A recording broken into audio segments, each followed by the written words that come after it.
മുഹമ്മദ് മുസ്തഫ. ശ്രദ്ധിച്ചോളൂ, റസൂലുള്ള പറയാൻ, ഒരാൾ മരണപ്പെടാൻ സമയമായാൽ ആദ്യമായ അടുത്തേക്ക് മലക്കുകൾ ഇറങ്ങി വരുമെന്ന് മുഹമ്മദുർ റസൂലുള്ളാഹി. മലക്കുകൾ ഇറങ്ങി വന്നുകൊണ്ട് മരിക്കാൻ പോകുന്ന മനുഷ്യനെ പിടിച്ചു വെക്കുമത്രേ. അതാണ് എന്റെ സഹോദര, മരിക്കാൻ പോകുന്നയാൾ കുഴഞ്ഞു വീഴുന്നത്. വളരെ ശ്രദ്ധിക്കണം. റസൂലുള്ള പറയാ, അല്ലായിരുന്നുവെങ്കിൽ മരണമാസന്നമാകുന്ന മനുഷ്യൻ വരണ്ടോടുമായിരുന്നു, ഭൂമിയാസകലം അയാൾ ഓടുമായിരുന്നുവെന്ന് ലോകത്തിന്റെ ഒരു മുഹമ്മദുർ റസൂലുള്ളാഹ്. മരണമാസന്നമാകുമ്പോഴേക്ക് തളർന്നു വീഴും. എന്റെ പ്രിയമുള്ളവരെ, കേരളത്തിൽ ഒരു സാംസ്കാരിക നായകന്റെ മരണം കണ്ടവരല്ലേ നമ്മൾ? ഒരു റമദാനിലല്ലേ അത് സംഭവിച്ചത്? താൻ കൊടുത്ത കേസിന്റെ വിജയപ്രഖ്യാപനം നടത്താൻ പത്രസമ്മേളനം വിളിച്ചു.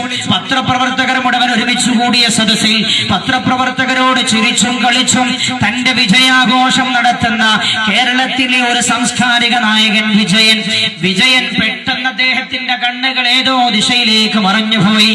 അതുവരെ സുസുന്ദരമായി സംസാരിച്ച മനുഷ്യനത പെട്ടെന്ന് തളർന്നു പോവുകയാണ്. അയാൾ ഇരിക്കണമെന്ന് ആംഗ്യം കാണിച്ചപ്പോ പത്രപ്രവർത്തകർ കൊണ്ടുപോയി അദ്ദേഹത്തെ പിടിച്ചിരുത്തി. വെള്ളം വേണമെന്ന് പറയാൻ പോലും അയാൾക്ക് കഴിഞ്ഞില്ല. അയാൾ ആംഗ്യം കാണിച്ചു, വെള്ളം കൊണ്ടുപോയി കൊടുത്തു. നമ്മൾ കണ്ടതല്ലേ മരണം. അതുവരെ ആർജവത്തോടെ ഊർജത്തോടുകൂടെ നിന്നയാളുടെ ഊർജം എവിടെ പോയി? മരിക്കാൻ മരണമാസന്നമായ ആളെ ആദ്യമായി മലക്കുകൾ പിടിച്ചു വെക്കുമെന്ന് ഹബീബായ നബിയുനാ മുഹമ്മദ് മുസ്തഫ സല്ലല്ലാഹു അലൈഹി വസല്ലം. അങ്ങനെ അയാൾ തളർന്നു വീഴും. തളർന്നു വീണാൽ പിന്നെ മലക്കുകൾ വരും. നല്ല മനുഷ്യരാണെങ്കിൽ ആ നല്ല മനുഷ്യരുടെ അടുത്തേക്ക് നല്ല മലക്കുകൾ കടന്നു വരും, പ്രകാശിതരായ രീതിയിൽ. അങ്ങനെ ഞാൻ ആ വിഷയത്തിലേക്ക് വരുന്നുണ്ട്. മോശപ്പെട്ട മനുഷ്യരാണെങ്കിൽ കറുത്തിരുണ്ട പേടിപ്പെടുത്തുന്ന രീതിയിലാണ് മലക്കുകൾ തങ്ങളുടെ ചുറ്റുഭാഗത്തും എത്തിച്ചേരുക എന്ന് ഹബീബായ നബിയുനാ മുഹമ്മദ് മുസ്തഫ സല്ലല്ലാഹു അലൈഹി വസല്ലം. മഹാനായ അസ്റായീൽ അലൈഹിസ്സലാം തലയുടെ ഭാഗത്തായിരിക്കും നിൽക്കുക. ആ രംഗം ഇൻഷാ അല്ലാഹ് ചില കാര്യങ്ങൾ കൂടെ വിശദീകരിച്ചതിന് ശേഷം നമുക്ക് പറയണം. അല്ലാഹു തൗഫീഖ് നൽകുമാറാകട്ടെ. ഈ പറയുന്നത് ഞാനൊരു കഥ പറയുകയല്ല, ഞാനൊരു ചരിത്രം പറയുകയല്ല. എന്റെ സഹോദരങ്ങൾ ശ്രദ്ധിക്കണം. ഒന്നുകിൽ ഇന്ന്, അല്ലെങ്കിൽ ഈ ആഴ്ച, അല്ലെങ്കിൽ അടുത്ത ആഴ്ച, അല്ലെങ്കിൽ അടുത്ത മാസം, അല്ലെങ്കിൽ അടുത്ത വർഷം എനിക്കും നിങ്ങൾക്കും വരാൻ പോകുന്ന സംഗതി പറയുകയാണ് എന്റെ സഹോദര. അതുകൊണ്ട് റബ്ബിനെ അനുസരിച്ചോളൂ. രക്ഷപ്പെടാനുള്ള വഴി അത് മാത്രമാണ്. തുടർന്ന ദിവസങ്ങളിൽ നമ്മൾ സംസാരിക്കാൻ പോകുന്ന വിഷയമുണ്ട്. ആ വിഷയത്തിന്റെ ഇന്ധനമാണ് ഇന്ന് നൽകുന്നത്. റബ്ബ് സുബ്ഹാനഹു വ തആല ഏതൊരു വിഷയത്തിലും റബ്ബിന്റെ ആജ്ഞ അനുസരിച്ച് ജീവിക്കാൻ അല്ലാഹു തൗഫീഖ് നൽകുമാറാകട്ടെ. മഹാനായ നബിയുനാ മുഹമ്മദ് മുസ്തഫ സല്ലല്ലാഹു അലൈഹി വസല്ലം തങ്ങൾ പഠിപ്പിക്കുകയാണ്, മരണത്തിന്റെ രണ്ടാമത്തെ ഭീകരത മരണത്തിന്റെ വേദനയാണ്. മരണത്തിന്റെ വേദന അസഹനീയമാണത്രേ, സഹിക്കാവുന്നതിലും അപ്പുറമാണ്. മഹാനായ നബിയുനാ റസൂലുള്ളാഹി സല്ലല്ലാഹു അലൈഹി വസല്ലം കേട്ടോട് റസൂലുള്ള പറയുകയാണ്, ദഖറൽ മൗത. ഒരു ദിവസം റസൂലുള്ള മരണത്തെ കുറിച്ച് പറഞ്ഞു. വഅലമഹു, മരണത്തിന്റെ വേദനയും സഹാബത്തിന് വിശദീകരിച്ചു കൊടുത്തു. എന്നിട്ട് റസൂലുള്ള പറഞ്ഞു, വഹുവ ഖദറു 300 ലർബത്തിൻ ബിസ്സൈഫ്. ഒരു ശരീരത്തിൽ വാളുകൊണ്ട് 300 തവണ വെട്ടുന്നത് പോലെയാണ് മരണത്തിന്റെ ഏറ്റവും ചെറിയ വേദനയെന്ന് ഹബീബായ നബിയുനാ മുഹമ്മദ് മുസ്തഫ. എന്റെ സഹോദരങ്ങൾ ചിന്തിച്ചു നോക്ക്, ഒരു ശരീരത്തിൽ 300 തവണ വാളുകൊണ്ട് വെട്ടുന്ന വേദനയാണത്രേ മരണത്തിന്റെ ചെറിയ വേദന. മഹാനായ നബിയുനാ റസൂലുള്ളാഹി സല്ലല്ലാഹു അലൈഹി വസല്ലം തങ്ങളോട് റസൂലുള്ളാഹിനോട് ചോദിക്കപ്പെട്ടു, അനിൽ മൗതി വശിദ്ദതി, മരണത്തെക്കുറിച്ചും മരണത്തിന്റെ ഭയാനകതയെക്കുറിച്ചും റസൂലുള്ളാഹിനോട് ചോദിക്കപ്പെട്ടു. ഫഖാല, അപ്പോൾ റസൂലുള്ള ചോദിച്ചയാളോട് പറഞ്ഞു, ഇന്ന അഹ്വനൽ മൗതി, മരണത്തിന്റെ ഏറ്റവും ചെറിയ വേദന ബിമൻസിലതി ഹസ്ക ഫീ സൂഫിൻ ഫഹൽ തഖ്റുജുൽ ഹസ്കതു മിനസ് സൂഫി ഇല്ലാ വമഅഹാ സൂഫൻ. ഹബീബായ നബി പറയുകയാണ്, മരണത്തിന്റെ ഏറ്റവും ചെറിയ വേദന എന്ന് പറഞ്ഞാൽ മുള്ളുള്ള ഒരു കമ്പെടുക്കുക.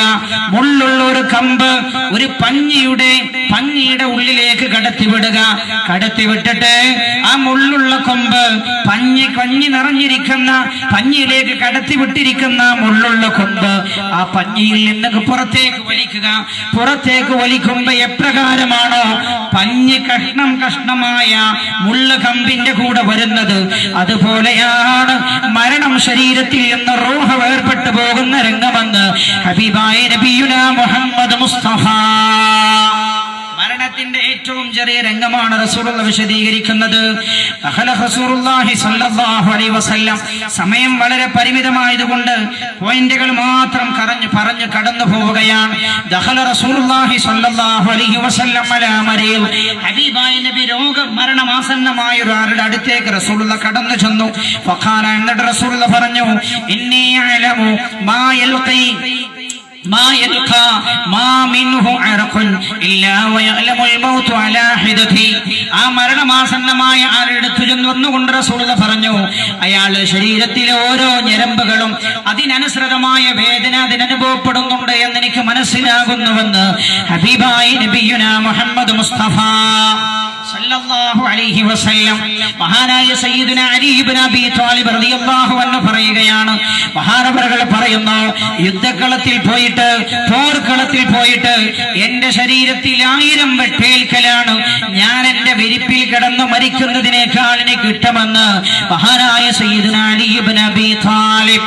1000 വെട്ടേറ്റ് ഞാൻ മരണപ്പെടലാണ് എന്റെ വിരിപ്പിൽ കിടന്ന് ഞാൻ ഇഞ്ചിഞ്ചായി മരണവേദന അനുഭവിച്ചുകൊണ്ട് മരിക്കുന്നതിനേക്കാൾ നല്ലതെന്ന് മഹാനായ സയ്യിദുനാ അലി ഇബ്നു അബീ ത്വാലിബ് റളിയല്ലാഹു അൻഹു. കേട്ടോളൂ എന്റെ സഹോദര, മഹാനായ ശദ്ദാദ് ഇബ്നു ഔസ് റളിയല്ലാഹു അൻഹു പറയുകയാണ്, മരണത്തിന്റെ വേദന വഹുവ അശദ്ദു മിൻ നശ്രിൻ ബിൽ മിൻശാബിൽ മനാശീർ.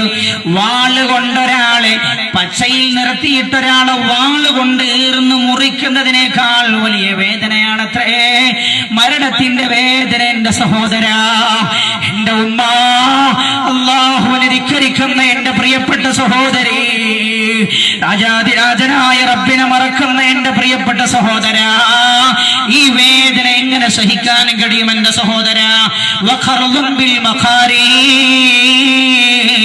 മൂർച്ചയുള്ള കത്രികകൾ കൊണ്ട് ശരീരം ഇങ്ങനെ കഷ്ണിക്കുന്നതിനേക്കാൾ വലിയ വേദനയാണത്രേ മരണത്തിന്റെ വേദന. തിളച്ചുമറിയുന്ന എണ്ണയിൽ കിടന്നു വെന്തുരുക്കുന്നതിനേക്കാൾ വലിയ വേദനയാണത്രേ.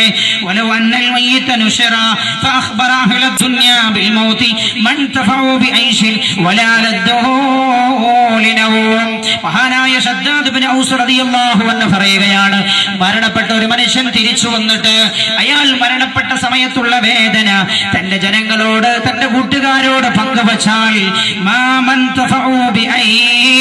ഒരാൾക്കും ജീവിതത്തിൽ പിന്നെ സുഖം ലഭിക്കുകയില്ല. ഒരു രാത്രി പോലും പിന്നെ അത് കേട്ട് ആരും ഉറങ്ങുമായിരുന്നില്ല എന്ന് മഹാനായ ശദ്ദാദ് ഇബ്നു ഔസ് റളിയല്ലാഹു അൻഹു മഹാനായ നബിയുനാ മുഹമ്മദ് മുസ്തഫ